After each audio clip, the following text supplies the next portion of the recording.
Mana foto ijazahmu? Coba tunjukin, pegang. Apa guna ijazah kau fotokopi gitu buat kami dasar dungu? Coba tunjukin ijazahmu Bu sama Roy Suryo, Dr. Tifa serta Rismon. Kalau mereka yang teliti pasti palsu juga. Aduh, ya Allah, pemirsa Bapak Ibu. Oke, saya ingin sedikit menanggapi beberapa komentar julid di postingan saya sebelumnya, yang kemarin bisa dicek di Reels. Ada cukup banyak komentar positif, kira-kira kalau perbandingan 100 ya positif 75, 25-nya negatif, tetapi saya berterima kasih semua sudah menyampaikan unek-unek dan isi pikirannya terkait isu kisruh rusuh ijazah ini. Ada beberapa tudingan yang ingin saya tanggapi terkait dengan postingan-postingan saya kemarin. Ada yang bilang saya HTI, ada yang bilang saya FPI, ada yang bilang saya kadrun dukung Anies, ada yang bahkan menuduh saya punya hubungan keluarga dengan Roy Suryo. Oke, saya izin Bapak Ibu jelaskan satu persatu ya. Mungkin tidak semua bisa saya tanggap, tapi beberapa komentar saja. Satu soal latar belakang organisasi. Saya dulu waktu kuliah S1 di Universitas Hasanuddin Makassar itu belajar di Himpunan Mahasiswa Islam (HMI) dan di Kesatuan Aksi Mahasiswa Muslim Indonesia (KAMI). Dua organisasi ekstra kampus ini membentuk banyak dari cara pandang saya mengenai negara, mengenai kebangsaan, mengenai Islam tentu saja, dan bagaimana budaya kritis, budaya berpikir independen itu benar-benar dikedepankan. Jadi saya bukan produk HTI, bukan juga orang FPI, tapi kalau bertanya latar belakang organisasi dulu HMI dan kami, tuh, termasuk Senat Mahasiswa. Setelah selesai di kampus saya tidak mengasosiasikan diri lagi bagian dari ormas-ormas tertentu. Terjawab ya. Yang kedua, saya dituduh kadrun dan mendukung Anies. Aduh, tolong dong. Pilpres 2024 itu sudah lewat 1 tahun. Pemerintahan Prabowo Gibran juga sudah jalan 1 tahun. Kenapa belum move on juga? Ya Allah.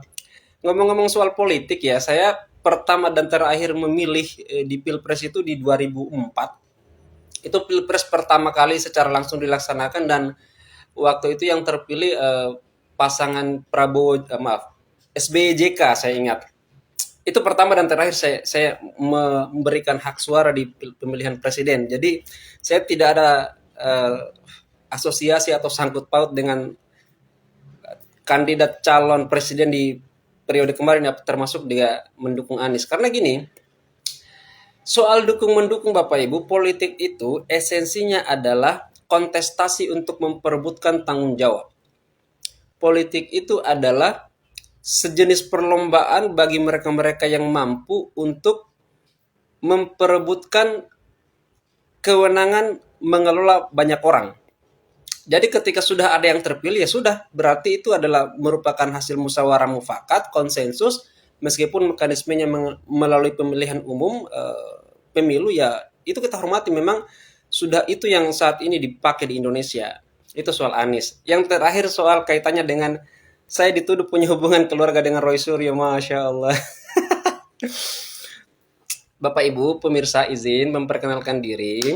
Saya Rusman, asalnya dari Wakatobi. Wakatobi itu salah satu kabupaten di Sulawesi Tenggara, dulu merupakan bagian dari Kabupaten Buton. Roy Suryo, Bapak Roy Suryo, pasti beliau orang Jawa dari namanya, dan menurut beberapa sumber merupakan keluarga ningrat juga dari Keraton Surakarta. Jadi apa hubungannya saya dengan Roy Suryo, apalagi dengan yang lain-lain? Jadi sama sekali tidak ada hubungannya. Uh,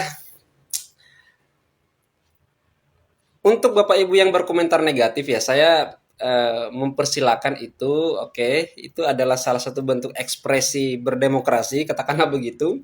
Cuma yang saya mau bilang gini, jika argumennya adalah mengandung unsur kebencian, caci maki, lalu hujat menghujat, mudah-mudahan kita tidak pikiran kita tidak terbawa dan mengandung unsur-unsur energi negatif yang justru mempengaruhi kualitas hidup kita masing-masing. Yang berikutnya, ungkapan, ucapan dan perkataan yang keluar dari lewat mulut kita ini kan sebenarnya cerminan dari isi kepala dan pikiran kita. Jadi apa yang kita ucapkan, apa yang keluar itu merupakan cerminan dari isi kepala kita nih. Jadi kalau ada ungkapan-ungkapan kotor, hujat menghujat, caci maki, ya berarti kita perlu mengintrospeksi lagi kira-kira isi kepala kita ini apa sebenarnya. Dan terakhir mungkin kita perlu banyak ini ya Bapak Ibu pemirsa yang komentar-komentar negatif, kita perlu banyak diskusi, dialog secara langsung, terbuka sesuai dengan kadar keilmuan masing-masing sehingga ungkapan-ungkapan negatif itu bisa kita hindarkan. Makasih, saya mau berangkat kerja. Assalamualaikum.